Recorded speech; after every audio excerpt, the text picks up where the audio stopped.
हरि ओम। सच्चिदानंद रूपाय विष्णुपत्याय धीतवे तापत्रय विनाशाय श्री कृष्णाय वयं नमः। वसुदेवसुतं देवं कंसचाणूरमर्दनं देवकी परमानन्दं कृष्णं वन्दे जगद्गुरुम्।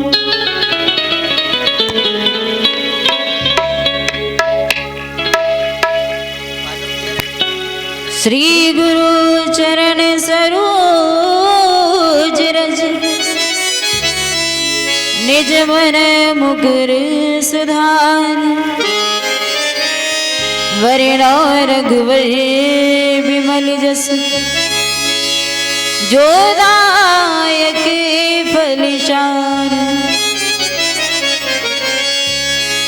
बुद्धिहीन तनु जानिके सुमिरो पवन कुमार। बल बुद्धि विद्या देहु मोहि हरहु कलेश विकार। कि मैंने भी अब सौंप दी प्रभु तेरे हाथों में डोर। कि सुलझते हैं उलझते नहीं या को रक्षक नंद किशोर। कि सुलझते हैं उलझते नहीं या को रक्षक नंद किशोर। रास बिहारी सरकार की सच्चे दरबार की जय। अभी आप सभी भक्त हमारे आदरणीय भैया जी का नाम तो हमें नहीं पता, जिनके द्वारा इस मंच का शुभारंभ हुआ।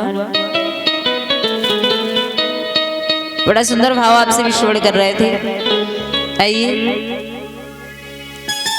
मैं आपको कुछ छोड़ समय अनुसार भगवत कथा को लेकर चलूं। उससे पहले माँ भगवती के छोड़ में श्रद्धा का सुमन सभी भाव के साथ मिलकर बोले, जो भी बैठे हुए हैं, फिर भगवान की पावन में कथा छोड़कर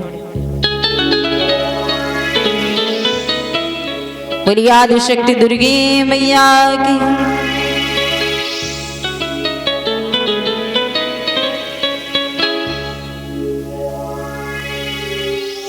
कि पूजा है तुझको पूजेंगे हरदम। पूजा है तुझको पूजेंगे हरदम। माँ को ही अर्पण है मेरा जीवन। मेरी माई के मंदिर है और ममता पूजा है। एक वो ही भगवान है और कोई न दूजा है।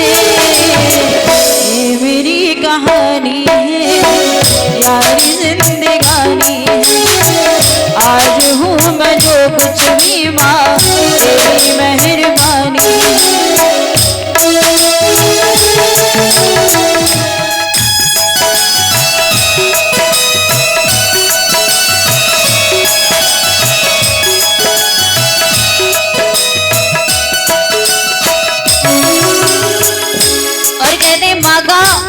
जैसा कि दोपहर में महाराज जी बता रहे थे कि भगवान सबके घर नहीं जा सकते, इसलिए भगवान ने अपना एक रूप भेज दिया है माँ के रूप में। तो कहते हैं माँ की आदत कैसी होती है। तेरी वो बातें वो ममता भरी नजरें, तेरी वो बातें वो ममता भरी नजरें, मुझको दुख होता जब मुझ पे बला गुजरे, तेरी यादें तेरा जल याद आए हर पल। मैं जहाँ भी जाऊँ वहाँ तेरा साथ हो, दुआ है हमेशा मेरे सर पे हाथ हो। पूजा है तुझको पूजेंगे हरदम, माँ को ही अर्पण है मेरा जीवन।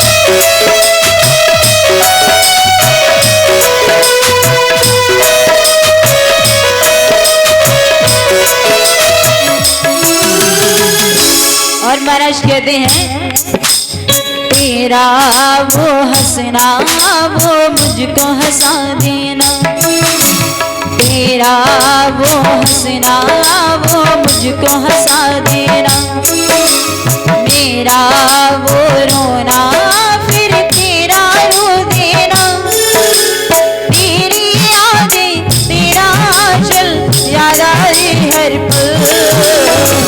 जो मेरा गुरूर है और मेरा प्रकोप है, लंबी उम्र हो माँ तेरी यही आरज़ू। पूजा है तुझको पूजेंगे हरदम, माँ को ही अर्पण है मेरा जीवन।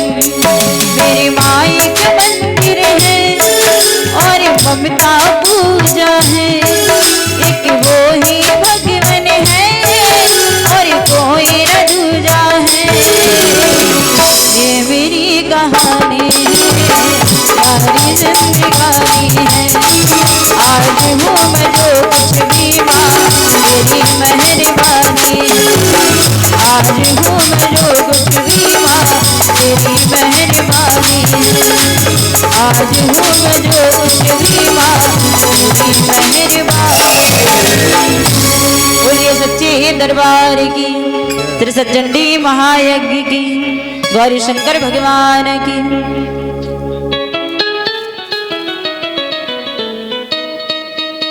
जैसा कि महाराज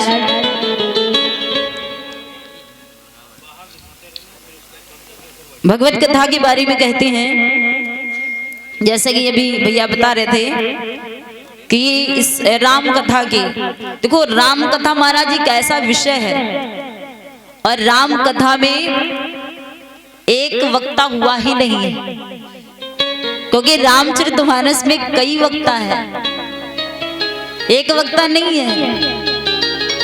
शंकर जी, हनुमान जी, राम जी, ये सब वक्ता ही है। और सब छोड़ो, कालनेमी वो भी वक्ता है,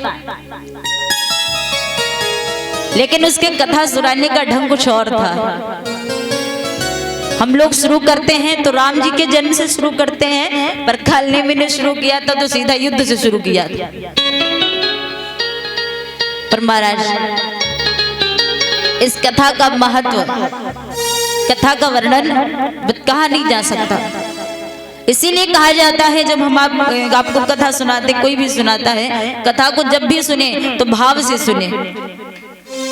मुख्यता यही है, क्योंकि कथा जब भी आप इस पंडाल में बैठे महाराज, ये विचार कर लीजिए, तो कथा का, अगर कथा में बैठे हो तो कथा का भाव बनाकर बैठो, गड़बड़ नहीं होनी चाहिए।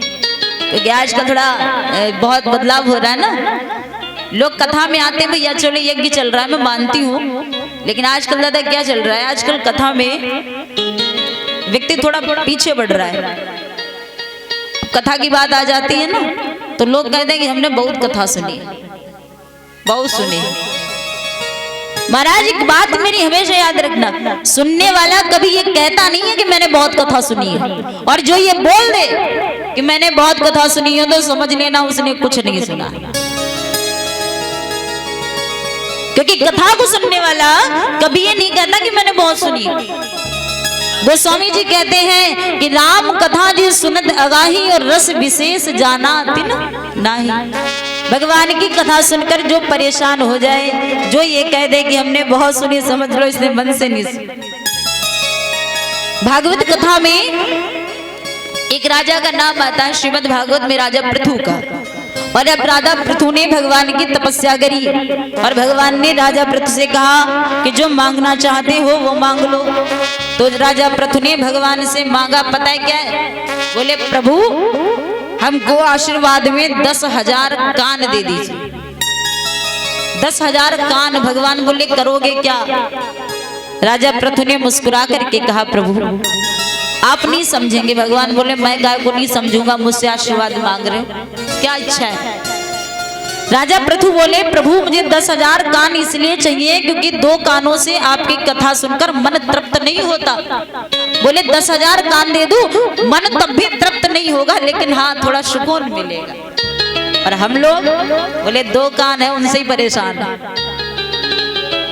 तो भगवान की कथा का महाराज विशेषता है कि जब भी बैठे भाव से बैठे, सच्चे मन से कथा सुने, क्योंकि कथा में जो गड़बड़ करके बैठते हैं ना, उसका परिणाम महाराज बहुत बुरा होता है। चाहे फिर वो कोई साधारण मनुष्य हो या फिर कोई आदि शक्ति हो। आइए आज सोमवार दिन है, थोड़ा महादेव जी की चर्चा की ओर चलें। इससे पहले 2 बार राम राम स्मरण करें, सभी भाव के साथ मिलकर बोले। जो भी श्रोता बैठे हुए हैं फिर भगवान की कथा श्रवण करें कि जय राम राम राम राजा राम राम राम, जय राम राम राम राजा राम राम राम,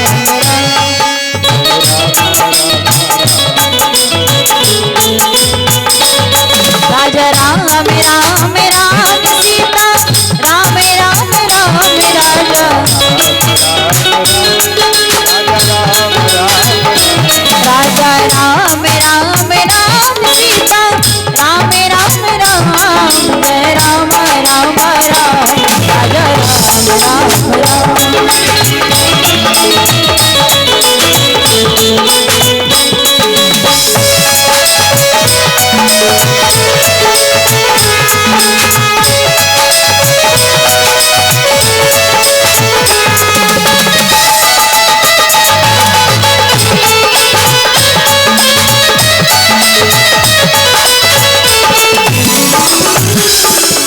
बोलिए श्री सीताराम जी महाराज की, गौरी शंकर भगवान की। तो महाराज कथा सुनने की इच्छा। एक बार भगवान शिव बैठे हुए थे, तो महाराज महादेव जी के भी मन में भगवान की कथा सुनने की इच्छा जागृत हुई। देखो ये जो विचार होते हैं जल्दी जागते ही नहीं है, और अगर जग जाए प्यारे तो भगवान की बड़ी असीम अनुकंपा होती, तब ऐसा भाव बनता है। तो महादेव जी के मन में भगवान की कथा सुनने की इच्छा जागी। अब शंकर जी खुद इतना अच्छे वक्ता है तो सोचने लगे कि हमको कथा सुननी है, कैसे होना चाहिए सुनाने वाले। तो महादेव जी सोचे कि हमको कौन सुनाएगा, किसके द्वारा सुनने जाए। तो महादेव जी को याद आ गई कुंभज ऋषि की। बोले हमारे भक्त भी हैं, विद्वान भी हैं, और अगर वो हमको कथा सुनाएंगे तो पूरा विधान से सुनाएंगे, तो उनसे अच्छा हमारे लिए वक्ता कोई और नहीं हो सकता। देखिए महाराज ऐसा कभी कभी इंसान के दिल में आ जाता है, जैसे जो खुद सुनाते हैं हमने देखा है वो दूसरों की बहुत कम सुनते हैं। हम खुद सुनाते हैं लेकिन हमारे अंदर ये नहीं है। हमको जैसे सुनाने का शौक है वैसे सुनने का भी बहुत शौक, लेकिन बहुतों के दिल में होता है कि सिर्फ सुनाने का शौक है, दूसरों की सुनने का शौक नहीं। शंकर जी जैसे सुनाने के शौकीन है वैसे सुनने के भी बहुत बड़े शौकीन है। अब शंकर जी सोचे कि हमको वही अच्छे से सुना सकते हैं, तो शंकर जी महाराज चले। महादेव जी उठे, चले, 4 कदम चले, फिर लौट आए। महादेव जी सोचने लगे कि अकेले जाने में कोई फायदा नहीं है। क्यों? क्योंकि अगर ये जो पीछे बैठी है साथ में न गई तो पूरा पुण्य नहीं मिलेगा। तो महादेव जी सोचने लगे, देखो भैया सही बात है। महादेव ने सोचा अगर मैं अकेले कथा सुनने चला गया तो मुझे फल नहीं मिलेगा, क्योंकि धर्म पत्नी अगर यहाँ रह गई तो कहेगा बल। देखिए ऐसी ऐसी जगह बताई गई है जो आप जाएं तो धर्म पत्नी साथ में होनी चाहिए। एक तो आप कथा अगर सुने और अगर पत्नी है तो महाराज अकेले ना बैठे, पत्नी साथ में होनी चाहिए। किसी तीर्थ स्थान पर जाएं तो धर्म पत्नी साथ में होनी चाहिए। धर्म पत्नी घर में है, आप गंगा नहा रहे हैं तो पुण्य नहीं मिलेगा, अधूरे ही मिलेगा। तो तीर्थ स्थान जाएं तो पत्नी साथ में होनी चाहिए। दान पुण्य करें तो पत्नी साथ में होनी चाहिए। तो शंकर जी विचार करने लगे, या तो भैया 3 कारण ऐसे अगर ना हो तो भी कोई बात नहीं। एक तो अगर शादी ना हुई हो तो बात ही खत्म। दूसरा, अगर किसी कारणवश पत्नी को कुछ हो जाए, आप अकेले हैं तो कोई बात नहीं। तीसरा, अगर पत्नी छोड़कर चली गई, आ नहीं रही है, ऐसी कोई दिक्कतें हैं तो आप अगर अकेले हैं तो कोई बात नहीं। लेकिन अगर अच्छी खासी हैं, घर में हैं, तो साथ में होनी चाहिए। शंकर जी सोचने लगे कि मैं अकेले नहीं जा सकता, इन्हें साथ में ले जाना पड़ेगा। तो महादेव जी माता भवानी को साथ में लेकर चले। गोस्वामी जी ने लिखा है कि एक बारी त्रेता युग माही, शंभु गए कुंभदर्शी पाई।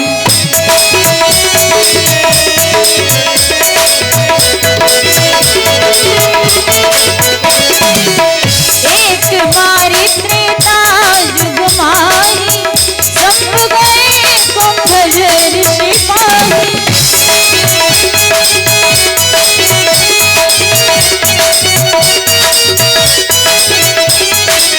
संग सती जग जननी भवानी, संग सती जग जननी भवानी, बोधहि ऋषि अखिलेश जाई।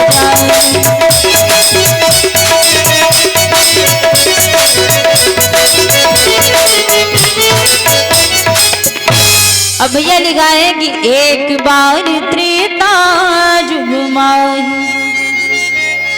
हमारे विद्वानों का मत है कि पूर्ण रामचरितमानस में एक बार शब्द का प्रयोग गोस्वामी जी ने 18 जगह पर किया है, एक बार का माध्यम। और भैया जहां तक मेरी समझ कहती है कि एक बार शब्द का मतलब होता है आखिरी बार। एक ऐसी घटनाएं मानस में जो हुई हैं वो ऐसी हुई हैं जो एक ही बार हुई, मतलब ना आगे हुई ना पीछे हुई, एक ही बार जो घटना हुई। अब महादेव जी के साथ में जो आदि शक्ति जा रही है, तो भैया इनको पद पता कौन सा दिया गया है कि संग सती जग जननी भवानी। जग जननी, जननी माने माता और जग जननी माने जगत माता। जगत माता आदि शक्ति महादेव जी के साथ में थी। देखो इंसान का पद भी देख कर दिया जाता है, और इनको जो पद दिया गया वो भैया छोटा नहीं था। देखो एक बात याद रखो, अगर पद मिल गया है तो खुद पे कंट्रोल रखो, क्योंकि पद जब मिलता है ना तो मद फ्री में लग के आता है। और इंसान अगर ईश्वर पेड़ पर चढ़ाना जानता है तो महाराज उन्हें उतारने में समय नहीं लगता, ये उनकी आदत है। लेकिन इंसान को तब भी अहंकार, तब भी सुधरे थोड़ी ना भैया, बिल्कुल नहीं। जैसे कि आपको बताया जा रहा था इंसान शरीर का, अगर आप मुझे आज तक एक बात समझ में नहीं आई है कि इंसान घमंड करता काहेगा, क्या है आपका, जरा हमें भी तो पता चले। अगर तुम्हें लगता है कि शरीर तुम्हारा है, तुम्हारा हट्टा कट्टा शरीर है, तुमको लग रहा है कि तुम्हारी बराबरी करने वाला दूसरा नहीं है, तो भैया एक बात बताओ, अगर 2 दिन का तेज बुखार आ जाए तो इंसान का शरीर पीला पड़ जाता है। 2 दिन के बुखार में बड़ा अच्छा शरीर था। लक्ष्मी का घमंड कर रहे हो, एक बात याद रखना, लक्ष्मी पुत्र बन जाओ लेकिन लक्ष्मी पति बनने की कोशिश मत करना। बन जाओगे तो लक्ष्मी तुम्हारे घर रहेगी, और पति तो विष्णु है, विष्णु ही रहेंगे। अगर लक्ष्मी के पति बनने की कोशिश में लग जाओगे तो लक्ष्मी रुकने वाली नहीं है, चली जाएगी। और महाराज, अगर आपको लगता है, अगर कभी भी अहंकार आ जाए मन में, शमशान में जाकर के देख लो, बड़े बड़े बादशाह रहते थे, नवाब तक जिनको लगता था हम भी कुछ है, नामो निशान नहीं रह गया, तनी कहां गए। आज देखिए आदिशक्ति माता महादेव जी के साथ जा रहे। कुंभज ऋषि भगवान के बहुत बड़े भक्त हैं, तो दर्शन की इच्छा बड़े बड़े समय से लगा रखी थी। महादेव जी पहुंचे जाके, कुंभज ऋषि ने जैसे ही देखा, अरे बरसों का इंतजार खत्म हो गया, बड़े दिन बाद कुंभज ऋषि भैया रोने लगे। भगवान बोले काय को रो रहे हो? बोले प्रभु कोई इतना इंतजार करवाता है क्या? कब से आपकी प्रतीक्षा कर रहा हूँ, कब से आपकी लालसा लगा बैठा हूँ, कब आप आएंगे, आज। भगवान बोले सच्चे भक्त की पहचान यही होती है, जो हमारे सच्चे भक्त होते हैं ना, वो हमारा इंतजार हमेशा करते हैं, चाहे वो कितने भी अमीर हो जाए, कितने भी गरीब हो जाए।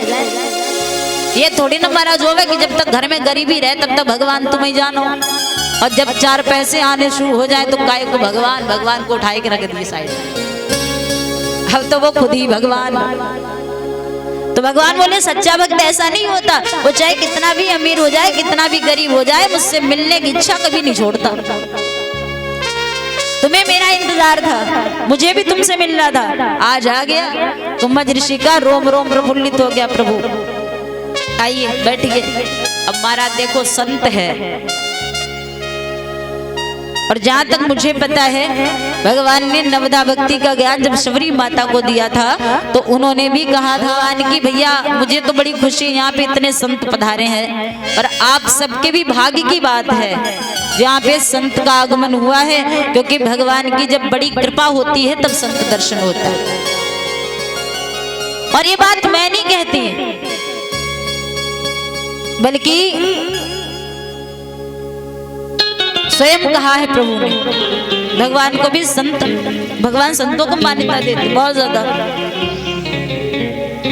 तो किस प्रकार से कहा जाता है कि संतन के संग लाग रे तोरी बिगड़ी बनेगी, संतन के संग लाग रे तेरी बिगड़ी बनेगी।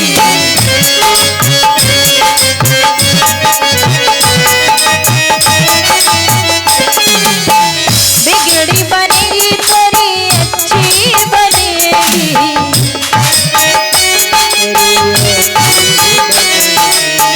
बिगड़ी बनेगी तेरी अच्छी बनेगी।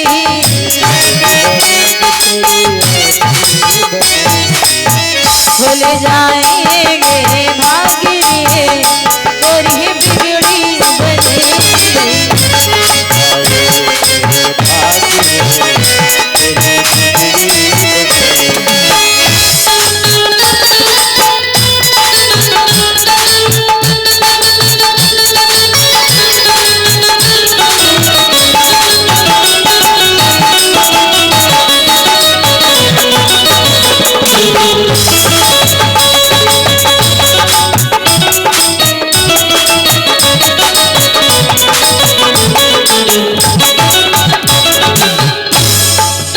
और महाराज कहते हैं कागा से तो है हंस करेंगे, कागा से तो है हंस करेंगे, कागा से तो है हंस करेंगे, कागा से तो है हंस करेंगे। हरि सुमिरन में लाग रे, हरि सुमिरन में लाग रे तोरी बिगड़ी बनेगी।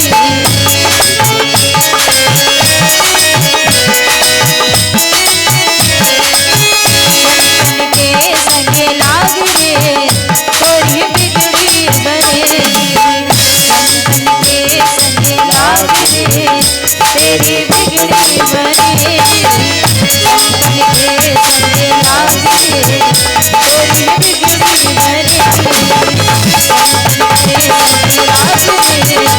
बनेगी।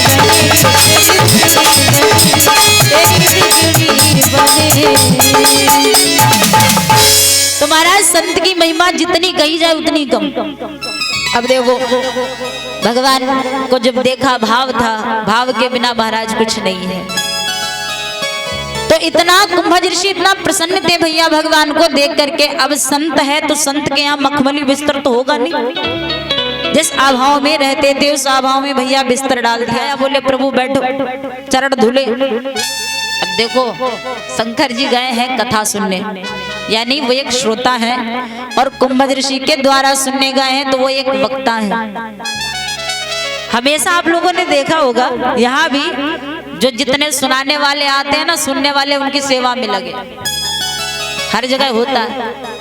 लेकिन वहां क्या है, बोले हर जगह तो सुनाने वाले की सेवा में सुनने वाला लगा होता है, पर यहाँ सुनने वाले की सेवा में सुनाने वाला लगा है। भाव है। अब जब ऐसी सेवा कर रहे तो भैया महादेव जी तो बड़े खुश, वो जानते थे प्रेम भाव है। लेकिन जो इनकी धर्म पत्नी गई है, वो पता है किसकी बिटिया है?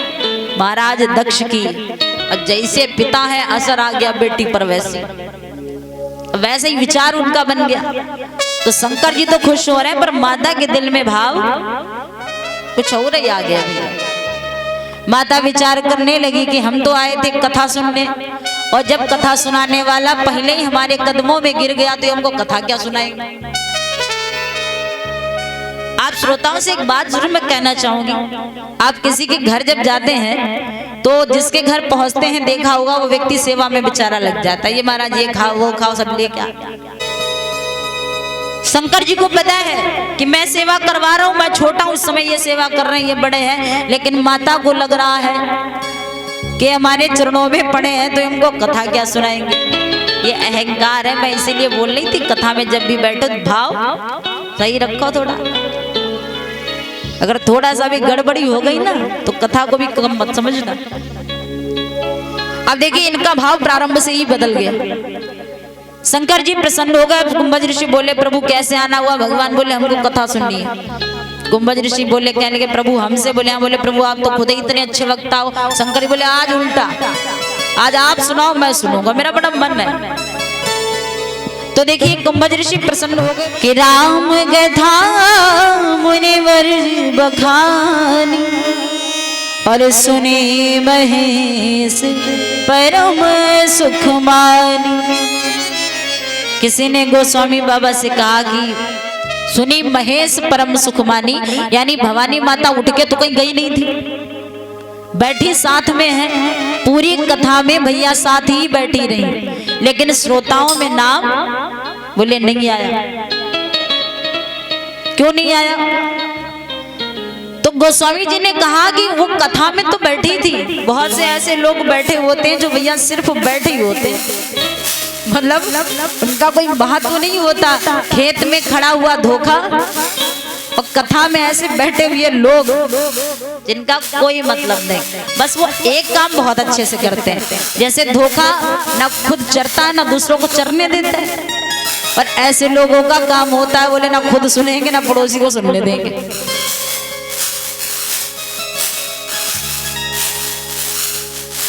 क्या हो रहा है?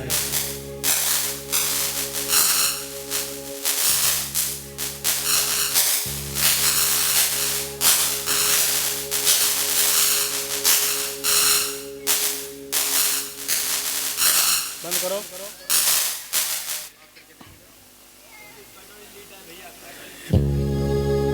बोलिए गौरी शंकर भगवान की, बालाजी महाराज की।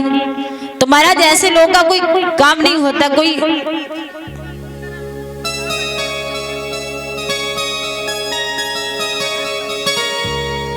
तो कहते हैं उसी प्रकार से ऐसे लोगों का कोई महत्व नहीं होता।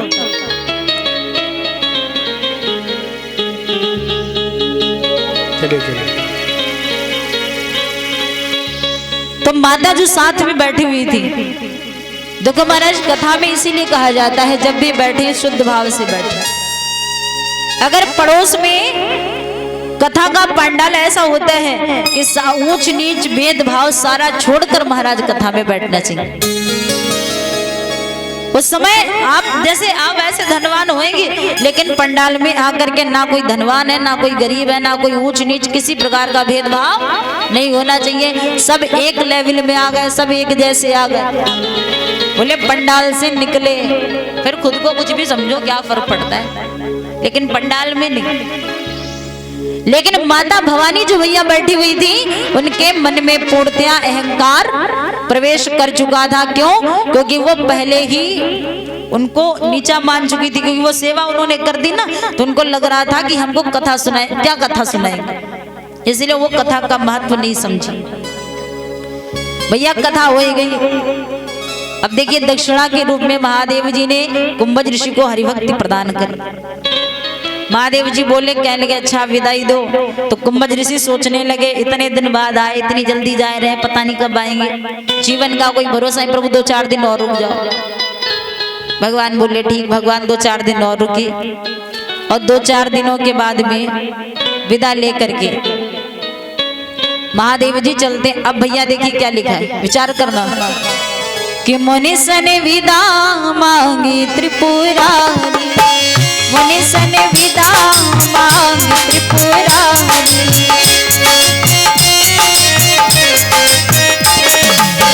मुनि सन विदा मांगी त्रिपुरारी, मुनि सन विदा मांगी त्रिपुरारी, चले भवन संग दक्ष कुमारी।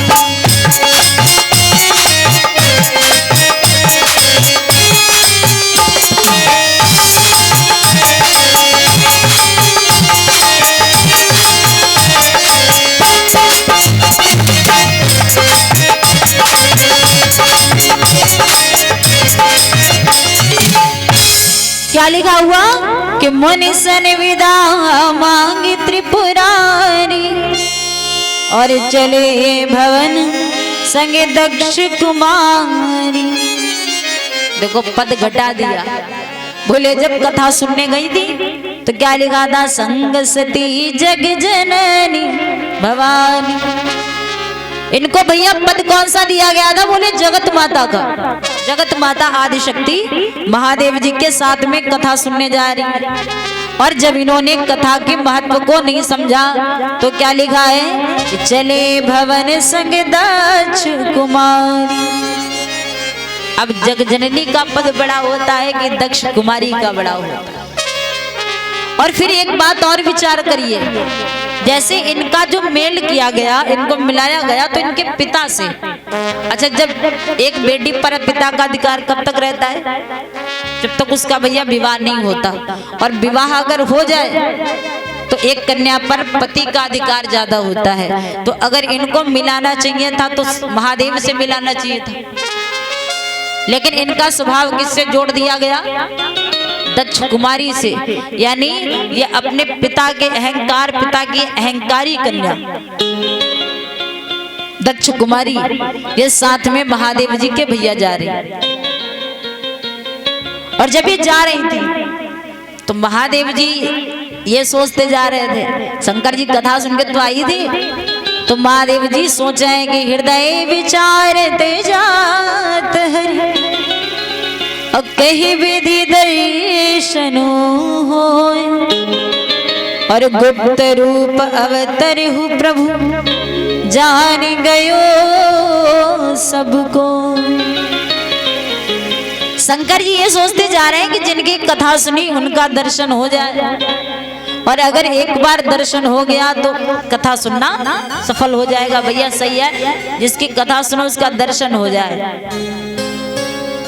लेकिन एक बात सत्य है भैया, अगर भाव आपका सच्चा है और सच्चे भाव से कोई कामना आपके दिल में है तो ईश्वर अवश्य पूरी करते हैं। तो शंकर जी की भावना बड़ी सच्ची थी। शंकर जी सोचते जा रहे थे कैसे दर्शन हो जाए, और उसी समय श्री नारायण का राम के रूप में अवतार हुआ है। गुप्त रूप है प्रभु का, जानकी माता का हरण हो गया, और दोनों भाई राम जी जानकी माता की खोज करते फिर रहे, ढूंढते फिर रहे। अचानक से महादेव जी की नजर पड़ गई। अच्छा, वो गुप्त रूप में थे, लेकिन इनसे क्या छिपा हुआ ये तो सब जानते ही थे। तो शंकर जी की एकदम नजर पड़ी। अब तो महादेव जी का रोम रोम प्रफुल्लित हो गया। शंकर जी सोचे कि अब तो कथा सुनना सफल हो गया। जिनकी कथा सुन के आए उनका साक्षात दर्शन कर रहा। लेकिन यहाँ पे एक बहुत बड़ी विडंबना है भैया। शंकर जी को क्या उस समय खुश होना चाहिए था क्या? जब विचार करिए, महादेव जी राम जी को देखकर खुश हो गए, ठीक है। आपका कोई करीबी व्यक्ति, आपको जिससे बहुत ज्यादा लगाव हो, आपको बहुत ज्यादा करीबी हो, और वो आपको काफी समय के बाद अगर कहीं मिल जाए, तो आप एक बात विचार करें। जैसे माना आपका करीबी है, लेकिन अगर वो व्यक्ति आपको परेशानी की स्थिति में मिलता है, अगर वो परेशान है किसी बात को लेकर, कोई घटना घटी, परेशान है, आप उससे काफी समय बाद मिल रहे हैं, तो क्या उस समय आपको खुश होना चाहिए? अगर आपका करीबी परेशान है तो आपका ये फर्ज बनता है कि मिलने की खुशी अलग है, लेकिन उसके दुख में अपना दुख शामिल करना ये स्वाभाविकता है। शंकर जी राम जी को देखकर हंसे, क्या शंकर जी को हंसना चाहिए था? क्योंकि राम जी तो भैया जानकी माता की खोज कर रहे थे, राम जी रो रहे थे और शंकर जी हंस रहे थे। करीबी बहुत है, लगाव बहुत है, प्रेम बहुत है, और फिर भी ये हंस रहे हैं। महादेव जी को हंसना नहीं चाहिए था, ये सच है। लेकिन महाराज ये जो रामलीला होती है ना, रामलीला सबने देखी होगी। रामलीला में जो इस लीला का मालिक होता है, अगर जैसे सबको रोल दिया गया कि तुमको ये करना है, तुमको वो करना है, और अगर जो जिनको पात्र दिया गया और वो अगर अच्छा रोल अदा करके आते हैं, तो सबसे ज्यादा खुशी किसको होती है? बोले जो इस लीला का मालिक होता है। तो मालिक तो प्रसन्न ही होगा कि भाई हमारे अंडर में जो काम कर रहे थे अच्छा किया। ये जो राम जी लीला कर रहे हैं ना प्यारे, राम जी की पूरी लीला के मालिक हैं शंकर जी। मतलब इस लीला के पूरे मालिक हैं महादेव। तो महादेव जी खुश इसलिए हो रहे हैं, मन ही मन में राम जी को कह रहे हैं कि प्रभु रोल दिया था पर लीला बड़ी अच्छी चल रही, बड़ा अच्छा रोने का जो रोल है बहुत अच्छा कर रहे हैं, इसलिए महादेव जी प्रसन्न हो। अब भैया महादेव जी को प्रणाम करते हुए भी इनके धर्म पत्नी जी ने अब तो आफत ही आनी देख लिया। और जैसे ही देखा, हमारी माताएं बहनें वैसे तो बहुत अच्छी होती हैं, तो कितनी अच्छी बैठी हैं, सब बिल्कुल शांत। हम बड़े खुश हो जाते हैं इनको देखकर, क्योंकि ये जितनी शांत यहाँ है ना, इतनी शांत अगर घर में हो जाए तो पता नहीं कितनी लड़ाई खत्म हो जाए। नहीं, फिलहाल यहाँ की बात नहीं करें, यहाँ की बातें मैंने बहुत अच्छी है, हम तो अपने क्षेत्र की बात कर रहे हैं। लेकिन एक बात सच है, अगर इनको भैया कोई बात पता चल जाए, जैसे छोटी सी आप बता दो, तो जब तक शुरू से लेकर अंत तक का पता नहीं चल जाएगा, कहाँ शुरू हुई और कहाँ खत्म हुई, तब तक भले 3 दिन लग जाए ना, खुद खाएंगे ना तुमको खाने देंगे। बताओ जरूर, भाई नारी का स्वभाव ही ऐसा होता है। और माता ने, जब माता आदि शक्ति ने महादेव जी को प्रणाम करते देख लिया, अब तो दिमाग में शंका बैठ गई, ये क्या हो रहा है। माता सोचने लगी कि आज जो दृश्य में देख रहे हो बड़ा अजीब है, हमारे स्वामी कोई साधारण नहीं है। क्यों नहीं है? क्योंकि महादेव जी कैसे हम सभी जानते हैं कि शंकर जगत बंद जगदीश, शंकर जगत बंद जगदीश।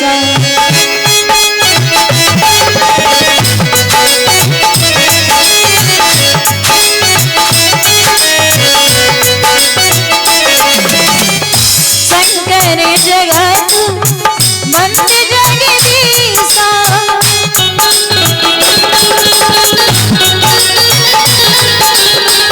शंकर जगत बंद जगदीशा, सुर नर मुनि सब नाथ सीसा।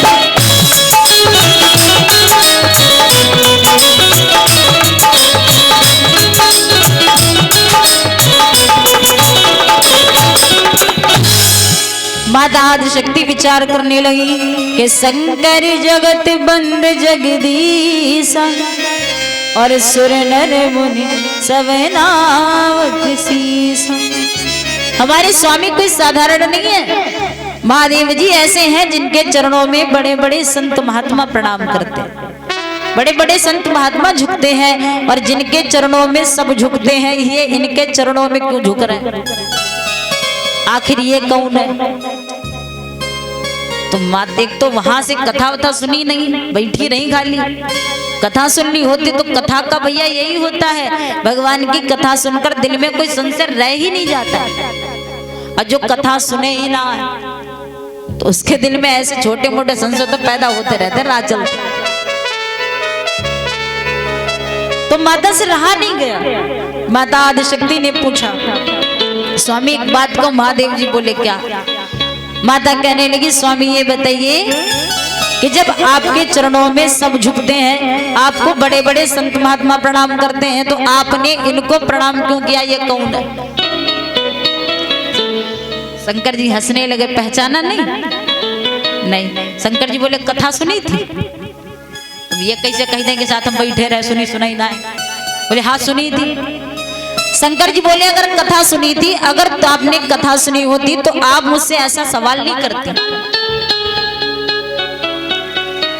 अब भैया माता ने कहा, स्वामी कथा तो सुनी थी, लेकिन देखो इस चरित्र में माता आदिशक्ति भैया शुरुआत से झूठ बोलती रही, शुरुआत से झूठ बोलती रही। बोली कथा सुनी थी। तो शंकर जी ने कहा अगर तुमने कथा सुनी थी या तुम्हें नहीं समझ में आ रहा है तो मैं तुम्हें बता रहा हूं, जिनकी लीलाओं का वर्णन कुंभज ऋषि ने हमारे समक्ष किया, हमने उसका आनंद प्राप्त किया। ये इतनी लीलाएं करने वाला कोई और नहीं बल्कि यही है, जिनको आप देख रही हैं यही है। अब माता माने कैसे? जिद तो अपनी। याद रखो, अगर गलत हो रहा है तो लड़ो, लेकिन हर जगह अपनी जिद करके खड़ी हो जाना ये बहुत गलत होता है, इसका अंजाम बहुत गलत होता है। शंकर जी ने कहा कि इन्होंने इतनी लीलाएं की। माता आदिशक्ति बोली, कहने लगी हम नहीं मानते। शंकर जी बोले क्यों नहीं मानती? तो माता आदिशक्ति ने कहा कि जिन्होंने इतनी लीलाएं की वो कोई और होंगे। मतलब माता ने कहा जिन्होंने इतनी लीलाएं की वो नारायण होंगे। तो शंकर जी बोले नारायण यही है। माता कहने लगी ये नारायण नहीं हो सकते। महादेव जी बोले क्यों नहीं हो सकते? माता ने कहा कि अगर कोई साधारण व्यक्ति की पत्नी कोई ले जाए तो समझ में आता है, और नारायण की पत्नी कोई ले जाए और फिर नारायण ऐसे वन में घूमे, पेड़ पौधों से पूछे, तो ये नारायण हुए? शंकर जी बोले तो बोली इनका तो ये फर्ज था कि ये उसको मार करके अपनी पत्नी ले आते, बात खत्म, वन में घूमने की क्या जरूरत? भगवान ने कहा ये इनकी लीला है। माता बोली हम नहीं स्वीकार करेंगे। शंकर जी ने बहुत समझाया। अब शंकर जी विचार करने लगे कि अपनी बात उस व्यक्ति के सामने रखो जो आपकी बात की अहमियत समझे। सही बात है, उस व्यक्ति के सामने नहीं बोलना चाहिए जो आपकी बात की कोई वैल्यू नहीं समझता। शंकर जी सोचने लगे इसको समझाने से कोई फायदा नहीं है, क्योंकि अब जो होने वाला है वो तो हो ही रहेगा। तो शंकर जी बोले एक काम करो। क्या? तो शंकर जी कहते हैं कि जो तुमरे मन अति संदेह, जो तुमरे मन अति संदेह, तो किन जाए परीक्षा में, जो तुमरे मन अति संदेह।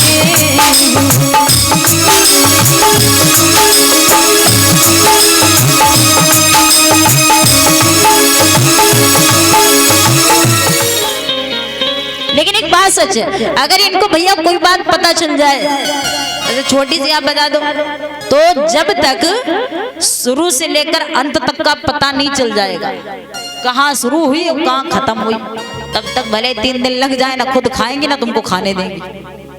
बताओ जरूर, भाई नारी का स्वभाव ही ऐसा होता है। और माता ने, जब माता आदिशक्ति ने महादेव जी को प्रणाम करते देख लिया, अब तो दिमाग में शंका बैठ गई, ये क्या हो रहा है।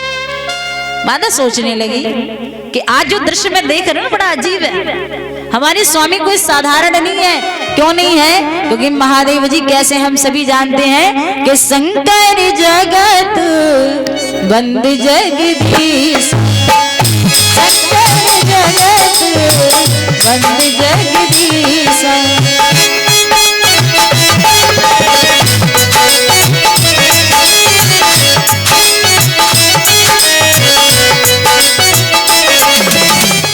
शंकर जगत बंद जगदीशा,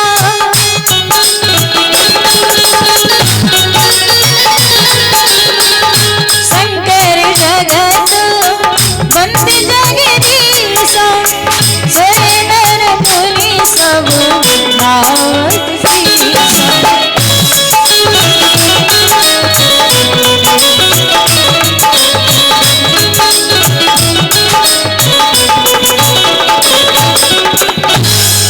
माता आदिशक्ति विचार करने लगी कि शंकर जगत बंद जगदीशा और सुर नर मुनि सब नाथ सीसा। हमारे स्वामी कोई साधारण नहीं है। महादेव जी ऐसे हैं जिनके चरणों में बड़े बड़े संत महात्मा प्रणाम करते हैं, बड़े बड़े संत महात्मा झुकते हैं, और जिनके चरणों में सब झुकते हैं, ये इनके चरणों में क्यों झुक रहे हैं? आखिर ये कौन है? तो माँ देख, तो वहां से कथा वथा सुनी नहीं, बैठी रही खाली। कथा सुननी होती तो कथा का भैया यही होता है, भगवान की कथा सुनकर दिल में कोई संशय रह ही नहीं जाता। और जो कथा सुने ही ना तो उसके दिल में ऐसे छोटे मोटे संशय तो पैदा होते रहते राह चलते। तो माता से रहा नहीं गया। माता आदिशक्ति ने पूछा, स्वामी एक बात को। महादेव जी बोले क्या? माता कहने लगी, स्वामी ये बताइए कि जब आपके चरणों में सब झुकते हैं, आपको बड़े बड़े संत महात्मा प्रणाम करते हैं, तो आपने इनको प्रणाम क्यों किया? ये कौन है? शंकर जी हंसने लगे। पहचाना नहीं? नहीं। शंकर जी बोले कथा सुनी थी। अब ये कैसे कह दें कि साथ हम बैठे रहे, सुनी सुनाई ना? बोले हाँ सुनी थी। शंकर जी बोले अगर कथा सुनी थी, अगर तो आपने कथा सुनी होती तो आप मुझसे ऐसा सवाल नहीं करती।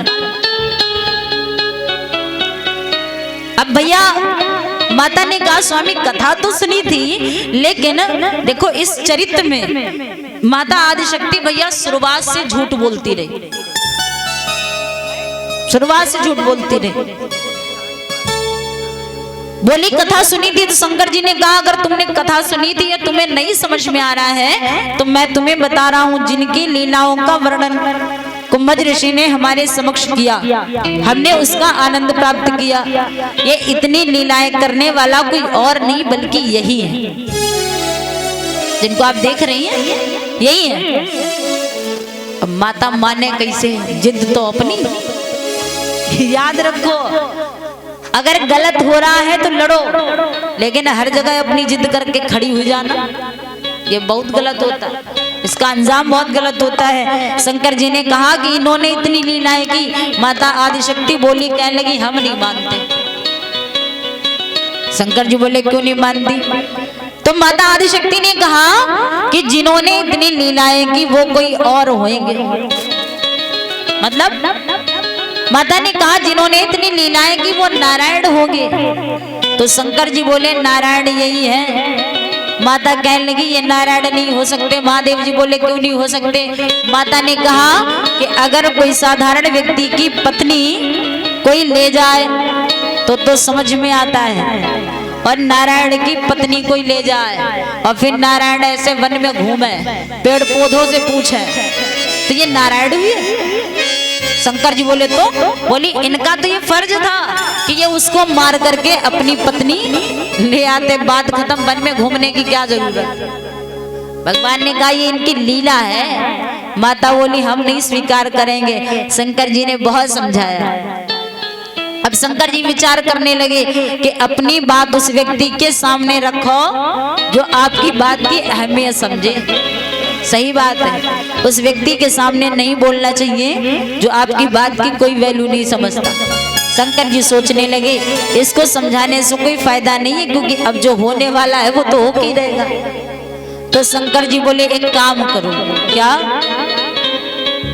तो शंकर जी कहते हैं कि जो तुमरे मन अति संदेह, जो तुमरे मन अति संदेह, तो किन जाए परीक्षा हो, जो तुमरे मन अति संदेह।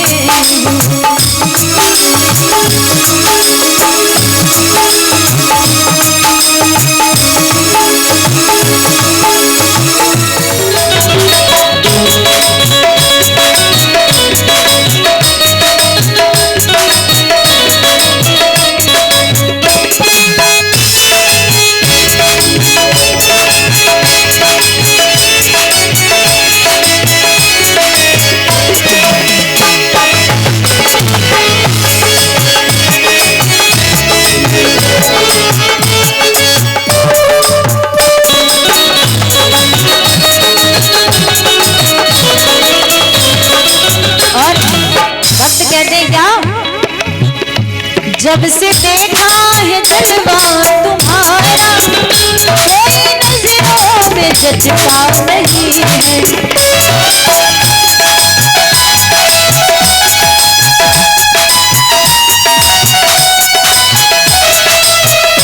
जब से देखा है जलवा तुम्हारा, कोई नजरों में जचता नहीं है।